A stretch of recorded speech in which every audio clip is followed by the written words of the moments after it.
तेल के दाम आखिर सरकार घटा क्यों नहीं पाई? पुरानी वाली सरकार ने तो काफी रेगुलेट कर रखा था, मगर इतना सारा टैक्स आदमी कैसे देगा? सरकार को बदल देते हैं। 2008 के अंदर प्रधानमंत्री मनमोहन सिंह थे, उन्होंने स्पीच दी थी। यहां पर आपको वो स्पीच मिल जाएगी, ऑफिशियल स्पीच है। उन्होंने अपनी स्पीच में बताया था 200,000 करोड़ रुपए का डेफिसिट है 2008 के अंदर, और इसको पूरा करने के लिए 150,000 करोड़ रुपए के ऑयल बॉन्ड्स बनाए जा रहे हैं गवर्नमेंट की तरफ से। 13 साल पहले ऑयल बॉन्ड्स नाम का एक कर्जा लेना शुरू किया था, जिसको हर साल लिया गया और वो पैसे बढ़ते चले गए। उसको चुकाएगा कौन? और अर्थशास्त्री मनमोहन सिंह ने यह भी कहा था कि जितना भी पैसा है हम आगे वाली जनरेशंस को देते जा रहे हैं ये कर्जा, और ये सारा का सारा कर्जा उनको उतारना पड़ेगा। पता नहीं कैसे उतार पाएंगे। बहुत सारा पैसा कर्जा ले लो, लोगों को सब्सिडी करके सस्ता तेल दे दो, सारी चीजें कंट्रोल कर दो। नई इंडस्ट्रीज आप लगाओगे नहीं, और जो नई इंडस्ट्रीज लगेंगी उनके खिलाफ हम धरना करना बैठ जाएंगे दिल्ली के अंदर। अब 2008 से लेके 2012 तक हर साल इतना पैसा लिया जाता है। 2012 के अंदर प्रधानमंत्री कह देते हैं, हाथ खड़े कर देते हैं, अब ये नहीं हो सकता। अपनी स्पीच में बताते हैं 1,40,000 करोड़ तो पिछले साल यानी 2011 के अंदर ही उन्होंने ले लिया है। और उन्होंने फेवरेट डायलॉग बोला था कि पैसे पेड़ों पर नहीं लगते, टैक्स लगाना पड़ेगा, हमें कीमतें बढ़ानी पड़ेगी। मिली जुली सरकार थी, सारे गुट चाहते थे कि जनता खुश रहे। उनको क्या पता पड़ता है कितना कर्जा जा रहा है, मगर प्रधानमंत्री ने कहा कि मेरे हाथ अब खड़े हो गए हैं, आगे मैं गया तो देश दिवालिया हो जाएगा, पाकिस्तान वाले रास्ते पर पहुंच जाएगा। 2008 के अंदर जो ऑयल बॉन्ड्स जारी कर दिए गए थे, उनका पैसा इस समय जो सरकार है वो चला रही है,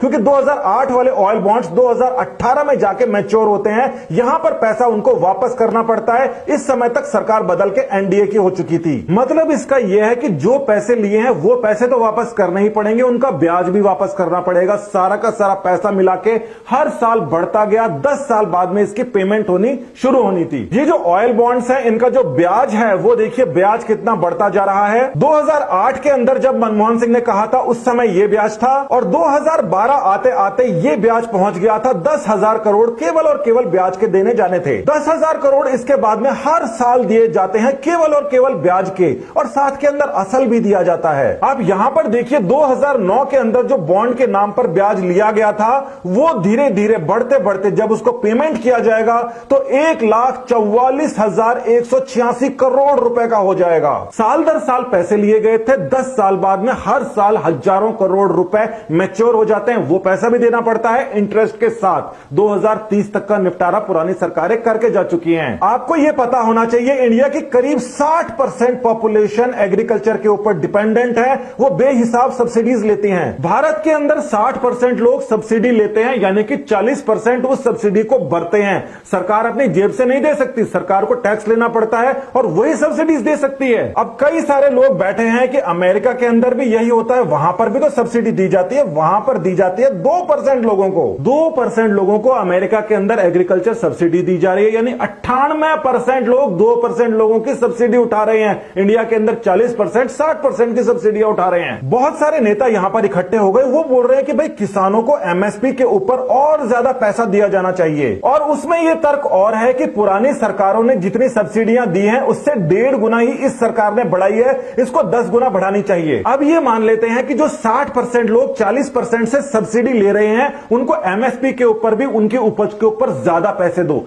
किससे ज्यादा पैसे दो? अमेरिका से भी ज्यादा चाहिए क्या? पहली बात तो अमेरिका के 98% लोग 2% लोगों को सब्सिडी दे रहे हैं, उनका खर्चा उठा रहे हैं। वहीं पर इंडिया के 40% लोग 60% को सब्सिडियां दे रहे हैं। अब अमेरिका वाला भी गेहूं उगा रहा है और इंडिया वाला भी गेहूं उगा रहा है, यानी कि ये दोनों के दोनों जो पॉपुलेशन है ये गेहूं उगा रही है। अब आप सोच के बताओ कि इस गेहूं का प्राइस अमेरिका में क्या है और इस गेहूं का प्राइस इंडिया में क्या है, और यहां के फार्मर्स क्या मांग रहे हैं। देखिए एक बात ढंग से समझ लीजिए, ये बात आपको कोई और नहीं बताएगा। एक नरेशन सेट कर दिया गया है, भारत के ऊपर तगमा लगा दिया गया है कि ये कृषि प्रधान देश है, कृषि प्रधान ही रहो, इंडस्ट्रीज के अंदर मत घुसो, और कृषि प्रधान अगर रहेगा तो दिवालिया बहुत जल्दी हो जाएगा। ये जो गेहूं है ये एक कॉमोडिटी है, इंटरनेशनल मार्केट के अंदर सब लोग इसको बेचते हैं बिल्कुल तेल की तरह। इस तेल के ऊपर आपको सब्सिडी दी गई, और सब्सिडी देकर क्या किया? आपको तेल सस्ता किया। मगर यहां पे जो गेहूं है इसको इंडिया खुद बना रहा है, इसको दूसरों को बेचना चाहिए। इसके ऊपर सब्सिडी सब्सिडी देकर इसको महंगा खरीदा जा रहा है, यानी कि तेल के ऊपर भी सब्सिडी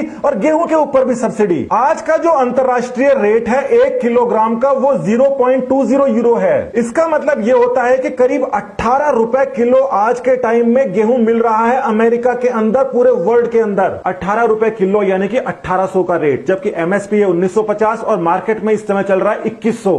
1800 की जगह 2100 के अंदर जा रहा है, 300 रुपए बीच के अंदर और देने पड़ रहे हैं हमें इस सब्सिडी के ऊपर। अब एक तरीका तो यह है कि इनकम टैक्स और जीएसटी को इतना बढ़ा दे इंडिया के अंदर कि वो ऑयल के ऊपर सब्सिडी दे पाए, एग्रीकल्चर के ऊपर, व्हीट के ऊपर सब्सिडी दे पाए और साथ के अंदर डिफेंस के ऊपर खर्चा कर पाए। और ये डिफेंस के ऊपर क्या हालत थी हमको सबको पता है। बहुत समय से हमारे आउटडेटेड मिग के अंदर पायलट्स मारे जा रहे थे, चाइना इससे बहुत खुश था और राफेल को खरीदने के लिए हमारे पास पैसे नहीं थे, क्योंकि भारत एक अलग ही दिशा के अंदर जा रहा था। ऑयल को इतना ज्यादा सब्सिडी कर दो कि अमेरिका से सस्ता हो जाए, गेहूं वगैरह के ऊपर इतनी सब्सिडी कर दो कि वो अमेरिका से महंगा बिके, बाहर से जो खरीद रहे हैं उसको सस्ता कर दो, सब्सिडी दे दो, हजारों करोड़ का कर्जा चढ़ा लो और अंदर जो प्रोड्यूस हो रहा है उसको महंगा करने के लिए बहुत सारी सब्सिडी दे दो। और हमारे पास में इनकम कुछ है नहीं, इसीलिए डिफेंस के अंदर जो इंडिया की हालत थी अब जाके वो ठीक हुई है। बहुत सारे लोग बोलते हैं कि मनमोहन जी के टाइम के अंदर अर्थव्यवस्था कितनी बढ़िया थी, ऊपर के ऊपर जा रही थी, मगर मनमोहन जी के ये भाषण कोई नहीं पढ़ना चाहता, क्योंकि इसके अंदर तो सच छुपा है। लोग बोलते हैं मनमोहन जी ने भाषण नहीं दिए, 1400 से ज्यादा भाषण वहां पर उपलब्ध है,